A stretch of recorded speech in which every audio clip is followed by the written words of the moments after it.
Thanks to Storyblocks for sponsoring today's video. Ever since I was a teenager, I dreamt of being a travel vlogger on YouTube. However, as the algorithm would have it, when my YouTube channel finally did blow up, it wasn't for the travel and filmmaking videos I was making at the time, but instead it was for a one-off Instagram story hacks video. This ended up taking me down a rabbit hole of over 3 years now of creating social media strategy videos for YouTube, and I definitely wouldn't change a thing. I feel so grateful for the growth of my channel and the business I've been able to build and the information I've been able to share with all of you. But all along I still had that desire in the back of my head that I would really love to make videos about my travel adventures. So in the summer of 2020, I finally decided to start a vlog channel to document my summer of trying to find fun stuff to do, even though I couldn't really leave my city. And since I started documenting my close to home adventures back in 2020, I've actually been able to start traveling again,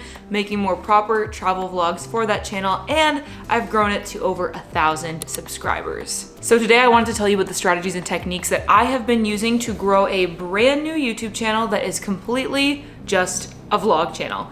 No tutorials, no SEO optimization, just really good, I hope, vlogs.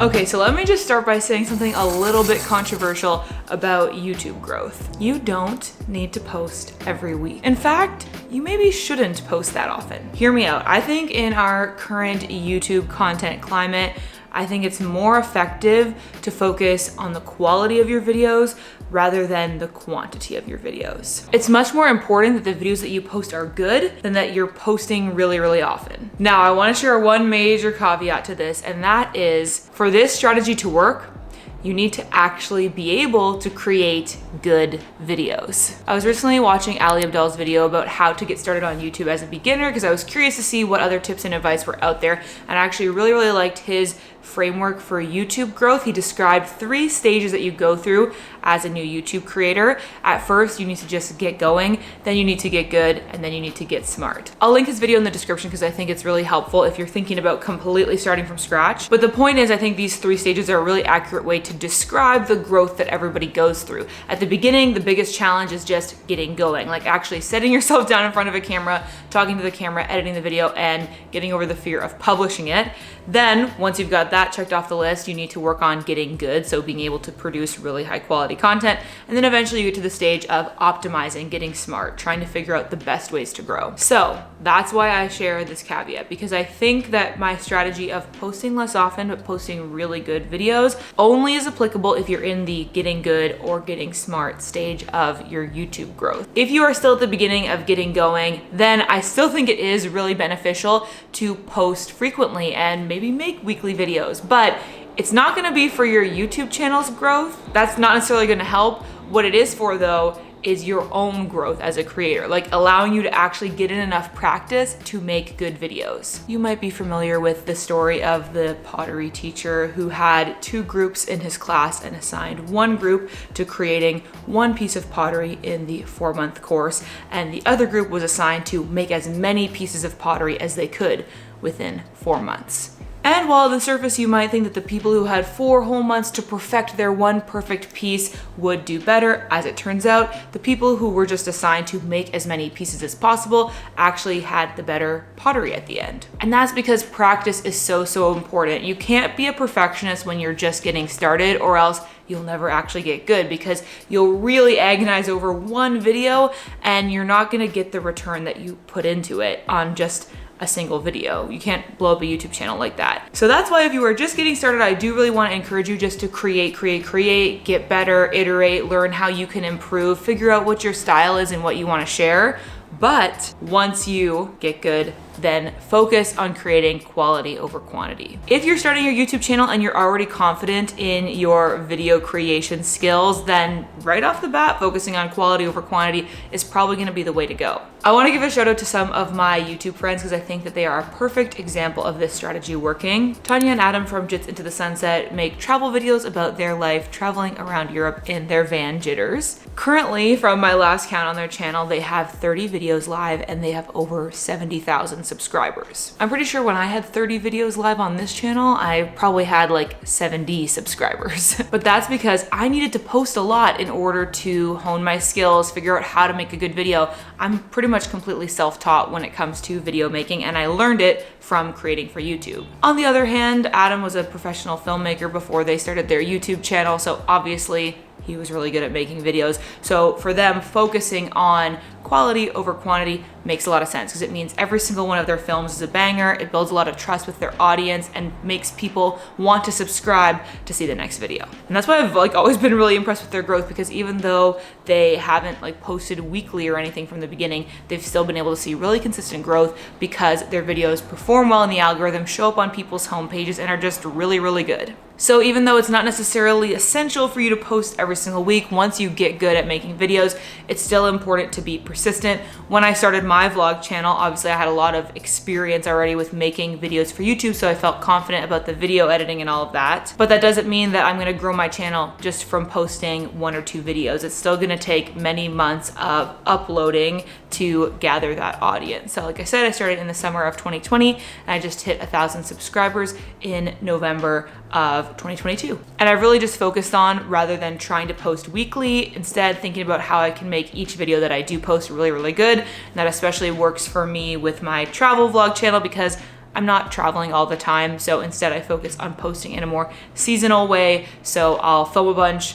post that batch of videos, film a bunch, and then post that batch of videos, and so on. Okay, so we're talking about quality over quantity here, but how do you actually create a high quality vlog? This is something that I think I've really honed in on over the past few months, and I've seen a lot of improvement in the viewer retention and the click-through rate of my YouTube videos since I've started to implement this. It really all just comes down to good quality storytelling. When you are producing a vlog for YouTube, it's essentially like the 2022 version of like a sitcom or a TV show or a reality show, right? It needs to tell a story. And I think I've really started to realize exactly what this means when it comes to my recent vlogs, because back earlier this year when I was living in my van with my partner Dan and we were traveling around the US, I was basically just making weekly compilation videos of whatever it was we happened to do that week. So anytime we finished work and we would like go on a hike, explore a city, I would just film that, and then after the fact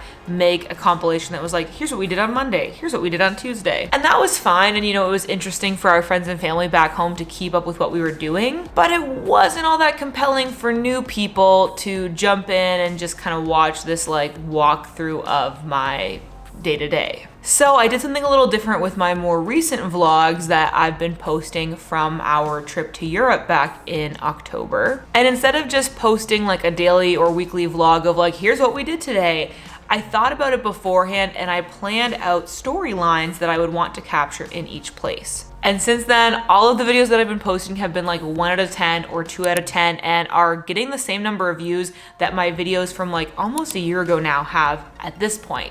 So that's really impressive to me, because essentially a video that I posted back in February has taken almost a year to get 200 or 300 views, while now my videos are getting that within like the first week. So even though like 200 or 300 views might not sound like a lot, for me, I'm really happy with that progression because it means that I'm getting better at bringing in new viewers. Okay, so let's talk about some of the tangible things that I actually implemented to go from like this to this. Storytelling is about more than just assembling it together in the edit. It's thinking about how you're gonna approach it from thumbnail and title to all of the scenes in your video and how you're gonna end it off and tie it into your next video. So I'll just walk you through how I started to plan this out when it comes to our recent trip to Europe in October. So obviously I knew ahead of time that we were going on this trip and I knew where all of our destinations would be. And so I started to rough out what the main experiences were gonna be and how they might translate into a video. As I was mapping this out, I started thinking about what kind of compelling titles or thumbnails I could associate with these stories.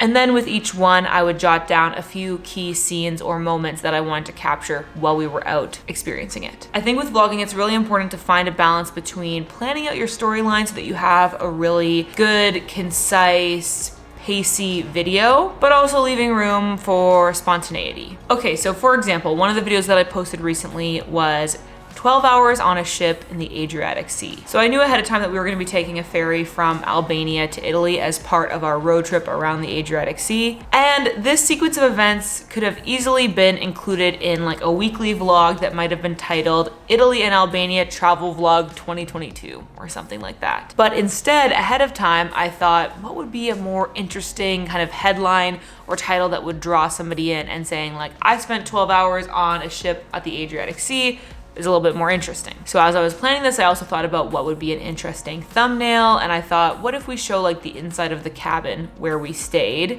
And this just so happened to be the most expensive room that you could book on this very humble ferry, so I could label it like a first class cabin. And I know from my research and just from being an avid viewer in this niche that that kind of thing really performs well. Like when people experience like a first class train ride or, you know, the most expensive seat on an Emirates plane or whatever. So I was able to use those same tactics of really like making it seem flashy and exciting, even though like it wasn't like that much of a first class experience, but technically it was the nicest cabin you could book on this ferry. So anyway, the point is I'm using my knowledge of what tends to perform well in the space and I'm applying it to my own situation. Even if I am not able to do a like $98,000 plane ticket or something and like review that, no, I'm just using that same structure of title and thumbnail and story and applying it to my own situation in order to draw people in. So obviously the title and thumbnail are important, but it's even more important that your video actually follows through on that and you kind of share the experience that people are going to be expecting based on what you're promising them in the title and thumbnail. So as I was thinking about this experience of doing the ferry crossing from Albania to Italy, I started thinking about what our viewers might be curious about for that experience. And that's really easy to do in a vlogger type of scenario because like it's probably the same kind of thing you're curious about. So ahead of time, I'm thinking like, what's the process gonna be like for getting on the ship? What kind of documents do you need to show? Like when do you cross the border? What does that look like? What does it look like inside the boat? What kind of amenities are on the ship? And what does the cabin look like that you're gonna be staying in?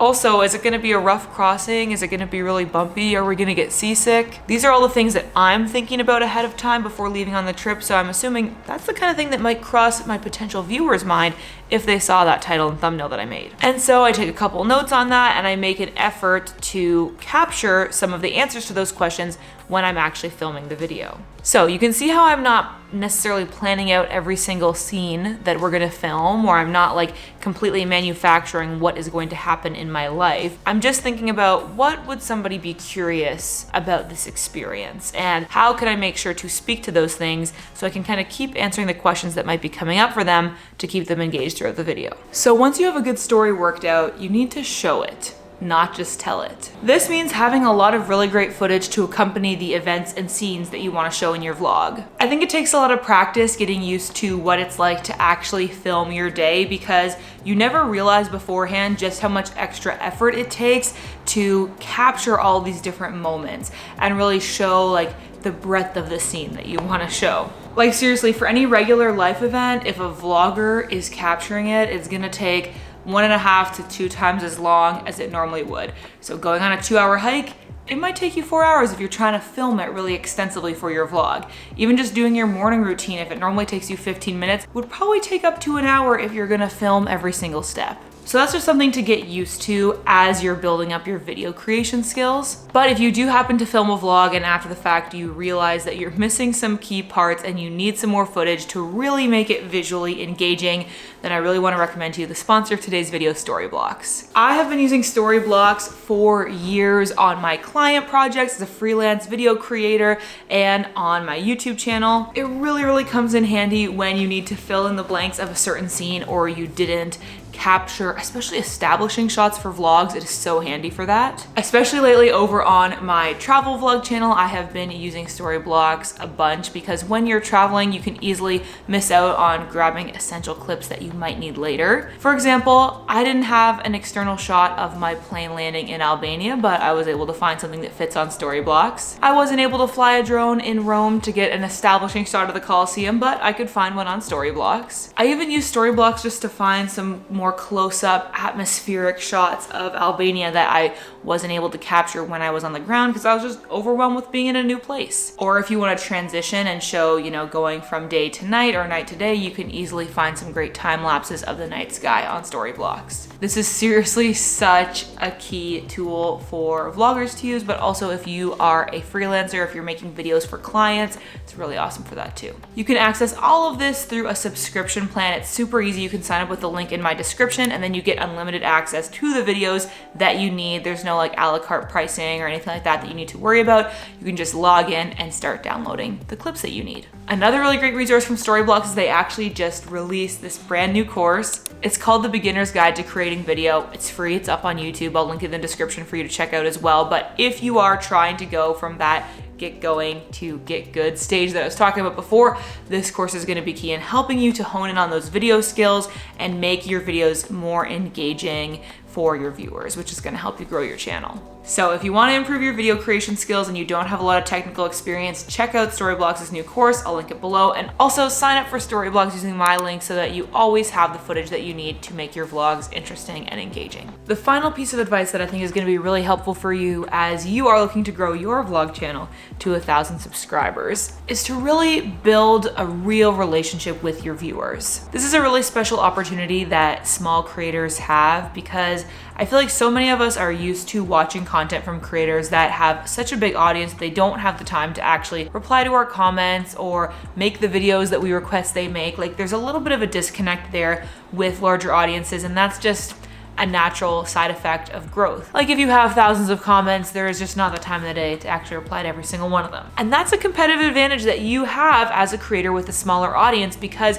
you can actually reply to all of your comments and really build that relationship, which is going to create really loyal viewers. So I recommend that when you post your videos, really take the time to reply to all of your comments, take in the feedback that you're receiving. I mean, if people are just being mean to you, ignore it. I give you full permission to do that. But if people are suggesting, hey, next time I'd love to see more about this or that, take that into consideration and really use that to guide the videos that you're making. You might even consider making an additional community space off of YouTube because I know sometimes it's hard to really interact in the comments. So maybe starting an Instagram or a Facebook group or whatever makes sense for your audience where you can connect in a more one-on-one way and really hear from them and what they like about your videos and what you could kind of bring to the table to make them even more excited about them. Okay, so if you're really serious about starting your YouTube channel or getting serious about your YouTube channel in 2023, I've got a bunch of videos on my channel already about how you can grow as a vlogger, how you can improve your vlogs so that you can get more views on them.